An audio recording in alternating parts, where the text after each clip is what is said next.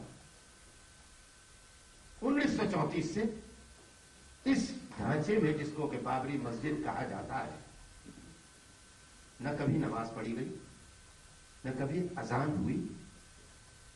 1936 سے اور 1949 تک کی تاریخ میں کوئی نماز پڑھانے والا امام وہاں نوکر رکھا نہیں گیا.